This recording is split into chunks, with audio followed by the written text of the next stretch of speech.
Oke, kembali lagi di So Jadi Pandit. Dan gue akan membahas beberapa pertandingan yang kemarin mainnya. Mainnya terutama dari tiga Copa, yaitu dari Copa Prancis. Terus ada Super Copa de Span, Super Copa, Copa del Rey dan juga FA Cup ya. Ada tiga pertandingan yang gue mau bahas. Ya, yang pertama itu mulai dari PSG dulu ya. PSG kalah adu penalti lawan Nice. Ya, full time kan mereka 0-0 ya. Dan kalau lu nonton pertandingannya juga, PSG menurut gua nggak layak menang karena mereka juga nggak create banyak peluang. Mereka tidak benar-benar mengancam gawang Nice gitu. Mereka cuman ya menguasai pertandingan doang. Padahal mereka menurunkan Messi, ada Mbappe, tapi tetap aja gitu. Menurut gua kan masalah PSG ini bukan bukan dari pemainnya, dari kualitas pemain dia bintang 5 semua, tapi Pochettino ini menurut gua nggak mampu untuk menyatukan, meunite PSG menjadi suatu tim ya, satu tim bermain untuk tim. Jadi mereka bermain untuk individu, dan itu terbukti beberapa pertandingan mereka itu mainnya buruk banget loh. Kalaupun mereka menang, ya itu murni karena kualitas individu. Mungkin Mbappe nyetak gol dari mana, skill individu, ya Messi. Selebihnya mereka nggak punya pattern yang jelas. Mereka juga benar-benar nyerangnya itu ya terfokus tiga pemain di depan aja. Pemain tengah itu jarang terlibat, kecuali mereka main dengan Di Maria. Dan bertahan pun demikian, tiga pemain depan itu nyaris nggak bantu gitu. Jadi PSG itu benar-benar mengandalkan itu, tapi kemarin dihukum Nice ya. Dan ini bukan kali pertama mereka kalah lawan tim-tim seperti ini.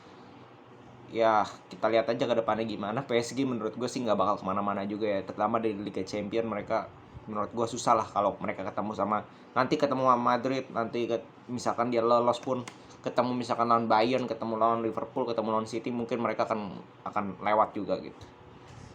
Terus kita ke Madrid. Nah ini juga satu perguruan ini sama PSG ya. Gue juga nggak ngerti. Kemarin kalah 1-0 di menit-menit terakhir 87 kalau nggak salah. Dan Ancelotti kan bilang bahwa pemainnya tuh kelelahan. Pemainnya kemarin baru bergabung itu Vinicius, Rodrigo, Casemiro, Militao, itu kan baru balik dari Brazil. Bener-bener baru balik, langsung dijadiin starter. Bahkan Casemiro dan Camavinga itu main 90 menit. Rodrigo kalau nggak salah juga.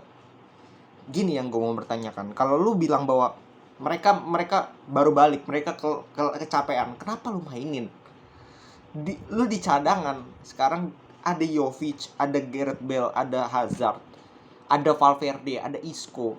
Kenapa lu maininnya itu aja gitu? Kenapa lu mainin mereka yang baru balik dan lu tahu mereka kecapean? Kenapa lu mainin mereka?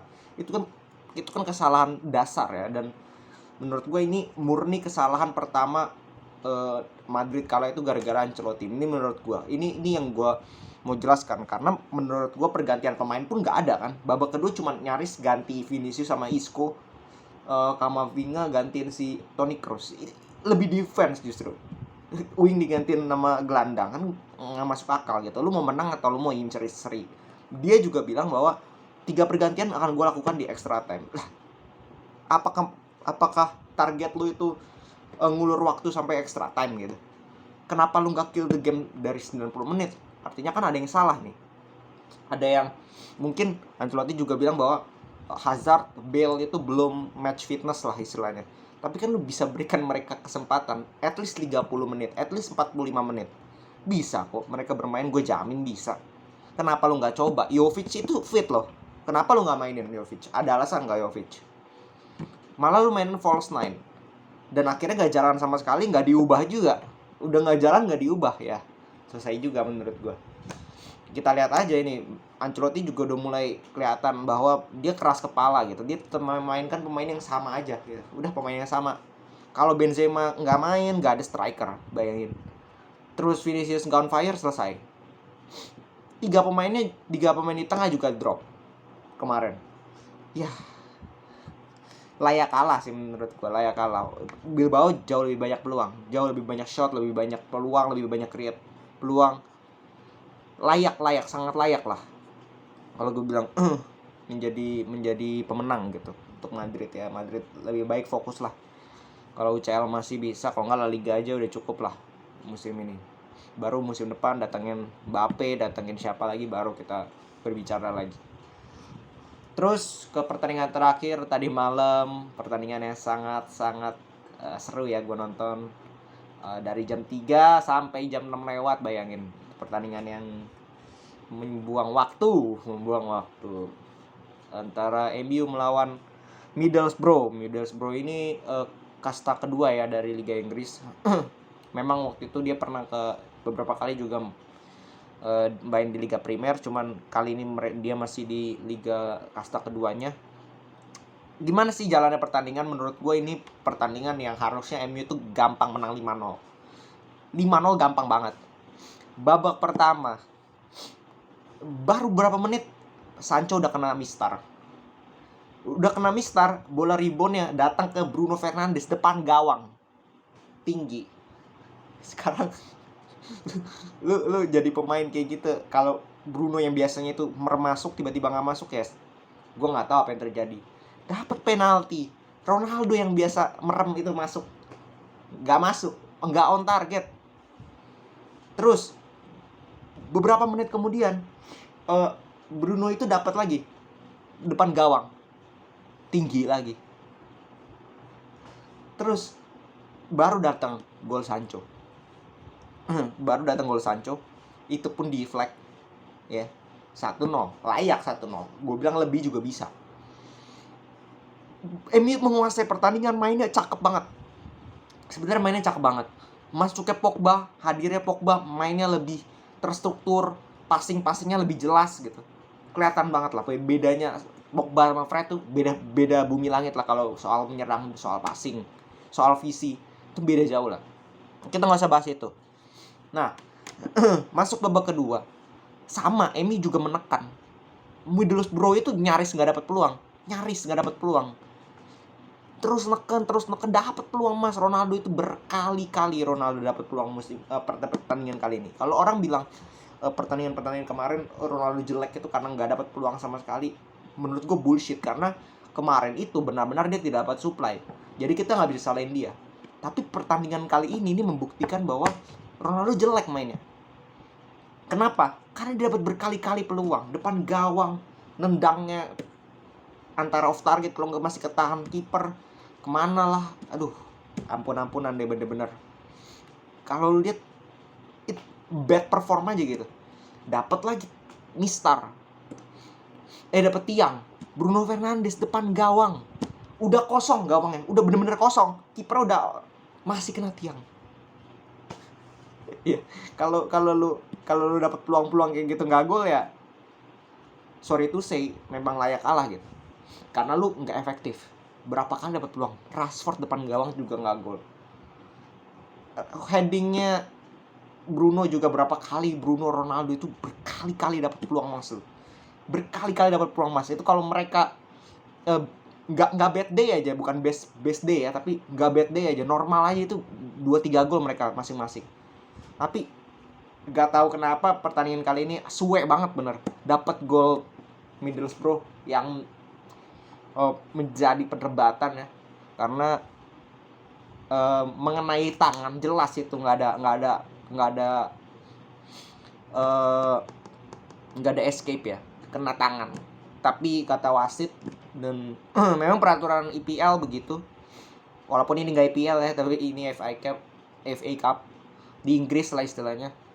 Nggak sengaja nggak dikasih penalti. Tapi menurut gue ada yang salah, ada yang keliru sebenarnya, karena itu posisi lagi menyerang. Kecuali mungkin dia dalam posisi bertahan, pemain bertahan, dia mencoba intercept bola dengan kaki, tiba-tiba kena tangan, deflect kena tangan dari kaki, itu mungkin bisa enggak. Tapi ini jelas-jelas dia mengontrol dengan jelas ya, dia kontrol bola dengan kaki, nggak sempurna, kena tangannya terbuka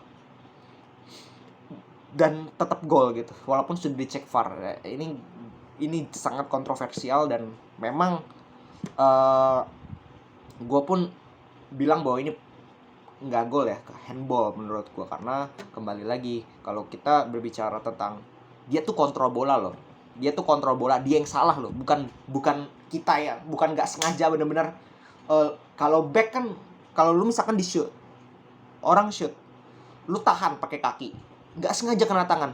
Beda dengan kasusnya di si pemainnya Middlesbrough, dia kontrol bola nggak sempurna, kena tangannya, kan salah dia, bukan salah bolanya, bukan salah pemain MU yang tiba-tiba misalkan nendang bola kena tangannya dia gitu. Iya kan? Ini kan dia kontrol bola sendiri, bolanya nggak sempurna, kena tangan. Jadi menurut gue itu handball. Tapi entah mengapa ya, mungkin wasitnya berbicara lain, nggak handball. Oke, 1-1 itu masih menit berapa ya? Masih menit 60-70-an. Bisa sebenarnya menang. Mereka tuh dapat sampai 90 menit extra time. Justru Middlesbrough dapat berapa peluang emas loh. Yang save Dean Henderson itu di babak kedua terakhir ya. Babak kedua menit-menit terakhir dapat juga 1. Sisanya ya MU kayak gitu. MU tuh banyak banget dapat peluang, tapi conversion goalnya tuh Elanga dapat kesempatan heading depan gawang, headingnya udah kayak intercept. Udah kayak back lawan yang clearance. Ya kalau lu main penyerang lu itu bapuk semua dan memang gak ada pengganti lagi. Inilah yang gue bilang, lepasnya Martial, lepasnya Diallo, lepasnya Van de Beek tanpa diiringi dengan pendatangan pemain, terutama Greenwood kan kemarin lagi kena kasus, jadi nggak dimainin juga, nggak masuk squad juga, kemungkinan juga tidak akan main lagi. Terus kedalaman squad lu ini dipertanyakan. Di cadangan itu cuma kemarin masukin Elanga doang di lini depan, sama Juan Mata itu udah gak main berapa bulan, paling 1 kali dalam 6 bulan mainnya. Terus yang cedera kita mau bahas Cavani. Udah Cavani doang. Terus lu mau mengandalkan pemain-pemain itu aja kalau mereka nggak jalan, kayak pertandingan kemarin Bruno nggak jalan, Ronaldo nggak jalan, Rashford nggak jalan. Lu mau ganti siapa sekarang sebagai pelatih? Lu mau mainin pemain muda itu? Nggak convincing juga apa yang mereka bisa buat. Elanga aja terbukti ya, kita nggak bisa salahin juga dia walaupun dia gagal penalti ya, sama dengan kasusnya PSG itu kan Xavi Simons yang gagal. Ini kan pemain masih umur berapa sih, 16, 17, 18, nggak bisa salahin dia. Dan itu tekanannya berat, bermain di adu penalti itu berat, apalagi dalam kontes adu penalti didukung, dilihat oleh fans, tekanannya besar berat. Dan ini istilahnya dia tuh sudden death, dia menentukan nasib tim.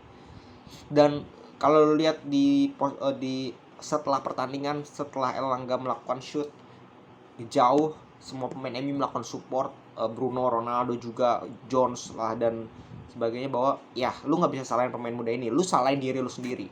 Lu salahin kalau mau bilang siapa yang paling jelek ya dua itulah, Ronaldo sama Bruno. Bruno walaupun istilahnya dia meng-create banyak peluang, dia kan dia kasih assist juga, tapi kalau depan gawang kayak gitu nggak gol 3 kali loh dia. Gue hitung 3 kali loh. 2-nya melayang ke atas awan padahal di depan gawang. 1-nya kena tiang walaupun udah kosong. Nggak ngerti dah. Itu maksudnya gimana ya? Bad day saja mereka.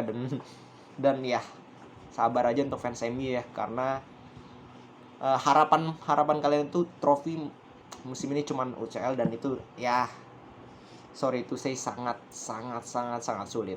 Tapi kita lihat ke depannya gimana. Ketiga tim ini nasibnya sama semua. Tim besar, tim yang diunggulkan melawan tim lawan masing-masing, tapi gugur semua. Jadi inilah sepak bola dimana lu nggak bisa tebak hasilnya dari hanya di atas kertas ya. Tapi lu harus nonton, dan banyak faktor X, Y, Z bahkan yang membuat pertandingan itu bisa berjalan tidak sesuai dengan ekspektasi lu. Itulah sepak bola. Jadi terus nonton gue selanjutnya. Salam sepak bola.